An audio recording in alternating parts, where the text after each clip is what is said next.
Hello everyone, my name is Roya and today I will be telling you all about the 8 books I think that I've already read in December so far. So first book unfortunately was a DNF. This is not one of the 8, but I'm really disappointed in this book and how much I didn't like it because I've been meaning to read it for over 6 months probably. That book is An Accident of Stars by Foz Meadows. This is a book that I had really been looking forward to because it apparently won the Bisexual Book Awards at one point, and I'm definitely going to try and make my way through a lot of those books, but this was one of the few high fantasy books that was a winner of that award, and it is about a girl who goes into a different world and whatnot.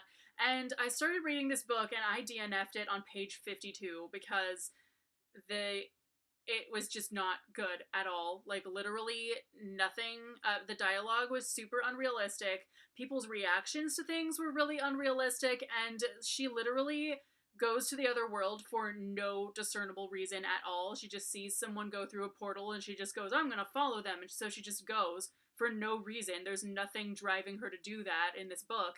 And so I just did not understand why, and just the whole rest of the book beyond that point too. When she's in the other world, she acts like it's completely normal, and she's not like freaking out trying to get back or anything. She doesn't think it's weird at all. She's just like, oh, this is so weird, why am I here? And it just makes no sense. And the only conflict that really happens once she gets there is that she falls off a horse ish thing, because they don't ride horses, they ride these things. I was so disappointed that I didn't like this book that much, that I disliked it so much that I actually DNF'd it. I don't know. So most of the books I'm going to show you are for Indiecember, which is a month-long thing started by Megan from Cloud Kitten Chronicles, and this is basically, the idea is to read indie books the entire, like, throughout the month. So most of these books are for that, so I'm going to show you those first. So the first one is Cats I've Known by Katie Hagel, and this is an autobiographical, like, little thing with different chapters about different cats that the author has known, whether they be cats that she actually like owned and lived with and all that stuff for years, or whether it's just a cat that she met once. So this was very interesting. It didn't make any sort of profound statement about cats or anything like that, but it was a very cute story of just about how different cats can impact you no matter how long you've known them. Next, I read Orbit by Lee Hellman, and this is a sci-fi book, obviously, about a mostly person of color cast, which is great. There's one Asian character in here, and then pretty much everyone else is black, and it's pretty rad. So our main character has blonde hair, even though she's black, because she's from Earth, and only people on Earth can have blonde hair. And then there is some gender queerness in this book as well. There is a sort of artificial human, basically, thing, person. The main character points out to them that they don't have to be a woman. They can be beyond a woman. They can be a they instead of a she. And so that was very interesting to see. And by the way, this author is a non-binary author, so I thought that was really cool. Definitely left things in a way that the main character is probably going to get together with that, like, artificial person. It was a really enjoyable read. I don't really know how much I can really say about the plot without just giving away the entire story, I guess. I think it could have given us more world building and more character depth as well, but plot-wise, you know, there is a lot of action going on and it was really good. The next book I read for Indiecember was a little bit of a disappointment, and that was Rise of the Seer by Brandon Barr. This was a total impulse purchase off of Amazon when I saw that this book was only $10, and I was like, oh, that's pretty good. And the ebook was like $5, so I just wanted to get the physical copy. But basically, this book is actually a USA Today best-selling book as well, and so I thought it was going to be a lot better than it was. But basically, it's about a brother and a sister who live in this, like, farming village type place, except they kind of live underground or something, and people in their village are starting to try to get away from where they live, but the people who kind of lord over the place in the king's name and blah blah are preventing people from leaving on penalty of death. And it seems kind of, we're never really told why they're so desperate to leave that they would risk death by beheading. We're just told the entire time that everyone's trying to leave and they keep getting killed because they're trying to leave. We never really get the why of it at all, and I think that was a big thing that was missing. But then it's also told from a different perspective as well, of a girl from a different place where she is trying to get her father to name her the ruler instead of this other guy, because it's not necessarily like a, you know, succession based thing. Like the ruler actually has to have never had kids or something, which I don't know why her father did, but because that's not completely explained either. But basically that's the two points of view, the brother and the sister from the farming place, and the girl from the alternate point of view, they never actually meet each other at all throughout this book. So it felt very disconnected. It felt like we got two stories that had nothing to do with each other, but they were both really underdeveloped because this book is only a couple hundred pages.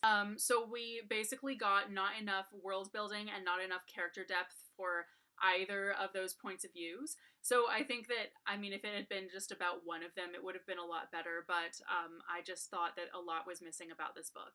And another one that I kind of felt the same way about, but liked a little bit more, is Idiosyncratic by Britt Nunez, and this is about a futuristic society where people kind of have developed scales and they breathe different air. It follows this girl who is an orphan, and she basically gets auctioned off to people, but since no one's bought her, she's about to turn 19 and age out of the system, I guess, and she can just go off on her own. But when the next time she gets auctioned off, somehow she actually does get bought by this mad scientist, and she doesn't know why the heck he bought her or any of that. She was hoping to age out so that she could like leave. She discovers a whole bunch of things about the society that she lives in and that it's totally not as it seems. And so this was a very interesting book. It took like half the book to get into it. It got really good in the second half once you kind of figure out what is going on. But a lot of things didn't quite work for me. I thought that it could have used more world building, certainly, but then also the names in this are like, for instance, the name Noel is N-O apostrophe L-L, and the name like Bernadette is B-E-R-N. Hello. And the last Indecember read so far this month is Witches, Princesses, and Women at Arms, a erotic lesbian fairy tales collection of short stories. So I, obviously, as with most short story collections, I liked some of the stories and not others, and basically this collection had the misfortune of starting out with 3 stories that were like the most sex heavy and plot thin and relationship thin ones. Like literally the whole thing in all 3 of the first 3 stories was like all sex, and I seriously just like, I couldn't even get into the story, because what is sex in a book without the relationship behind it? So if we don't get very much of the relationship at all, I do not believe in the sex. So yeah. And then also all 3 of them, like at least the first 2 especially, had really badly written sex scenes, and I write romance novels under a fake name, so I can tell you, like, what words you use really matter, like really, more than with anything else. And seriously, I know I am a little bit picky about sex scenes, but a few of the stories in here just had such terribly written sex, and I was like, why? Like, seriously, I'm all about women getting together, and that's why I read this book, was because I wanted to see badass relationships with ladies loving ladies, not so that I can see like one more comparison of a woman's vagina to a flower. Like, give me a break. And do you know how many women? It's like all women in this, and they're just all flowers. So yeah, I don't know. But anyway, so obviously, as with any short stories, there's only so much world building that you can put in them. But I did really enjoy a lot of the stories. I really did enjoy that this is all fantasy. It was an entirely fantasy short story romance things, and that is what I'm all about. Even the romance books that I write are all fantasy as well, so I did think that it was really great. There were a couple of stories in this that really blew me away, but the majority of them were just okay. And I mean, unfortunately, like the first three stories in the book were just like meh and just too like little plot and too little relationship development and too much sex with no relationship development. But anyway, it is definitely still really awesome. I definitely do recommend it if you are in the mood for sexy times and badass ladies loving ladies. And I can definitely say it is a must read if you are a lady who loves ladies. I can tell you that. Now I'm going to get into the books that were not for Indecember. So starting with the Walkin Closet by Abdi Nazemian. And I know that, I knew going into this that though this is written by the same author as The Authentics, which is one of my favorite reads from last year, it is very, very different. This is an adult contemporary, and I don't read adult contemporaries that much at all, but this guy is such a good writer that I would read anything he wrote, even if it was like the most boring thing. Even if it was like a 2-page illustrated children's book, I would still read it. That all being said, I had pretty low expectations of this book, even though it is by one of my favorite authors, just because I'm not an adult contemporary person at all. I'm barely a YA contemporary person, but I still do like a lot of YA contemporaries because teenagers' lives are so much more interesting. Adult contemporary tends to always be about freaking adults just getting up, going to work, coming home, and whining about their love life or something.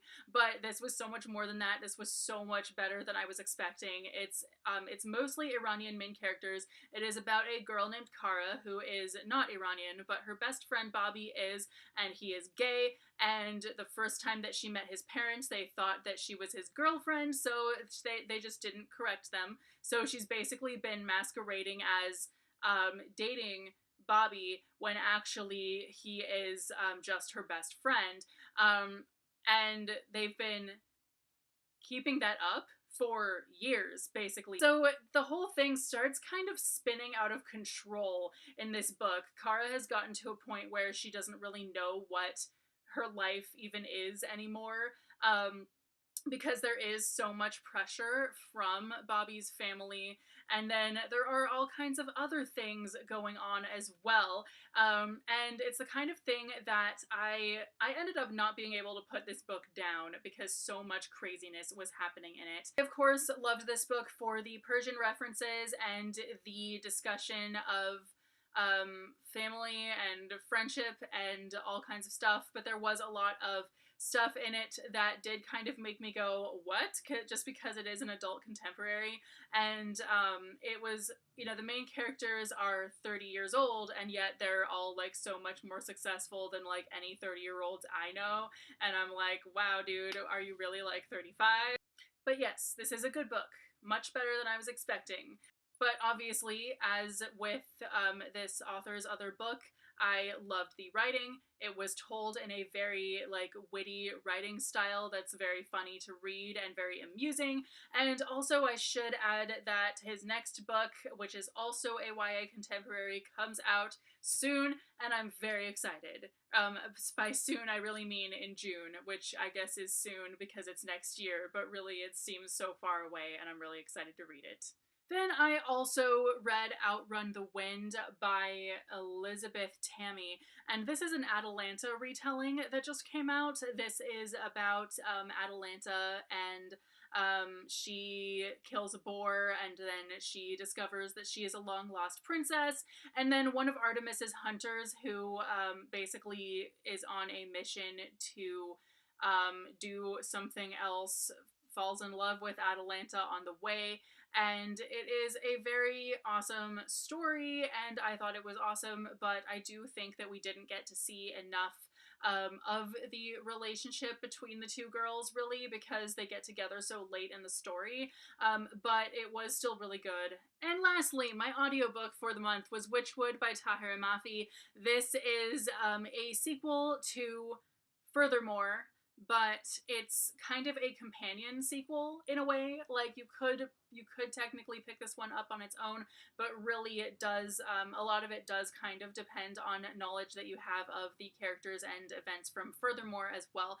So it is about a girl named Leigh Leigh who lives in a Persian inspired fantasy world.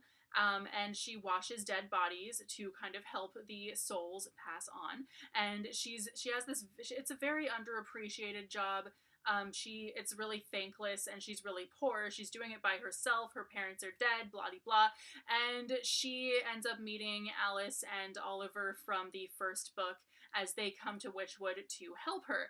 And I loved this book for the Persian setting and all of that. I thought it was great because I'm Persian and I love fantasy, and I want to see more Persian inspired fantasy worlds. Middle Eastern inspired in general, of course, but Persian inspired especially. And it is so, this is like the kind of book that makes me so glad that we have a Iranian author who has hit the mainstream to this extent. But then also, the only things that I thought could have been improved were basically just the fact that there's a lot missing between the first book and this one, and it basically a year has passed, but we don't get why it is that they're sending Alice to help Leigh Leigh when Alice was like this outcast in the first book. Like, we don't get a whole lot of that. They kind of just show up in Witchwood. So there was a little bit of information that was kind of missing. Also, I listened to this on audiobook, and seriously, kudos to the narrator for trying to pronounce all the Persian dialogue that was in this, because there is quite a bit of that, and you can tell he's doing his best, even though some of the words are definitely not completely correct to pronounce. For instance, there's a spider with 7 legs, so his name is Haftpaw, and the narrator kept saying Haftpaw, and I literally, like, every time I, like, cringed, but that's really, like, the only thing he got wrong. Like, he really did get a lot of the pronunciation right, and it was really awesome. Like, you could tell he's putting in an effort. Anyway, those are the books that I read in the first half of December. Let me know if you've read any of these books, have any thoughts on them, and I will see you soon with a new video. Bye!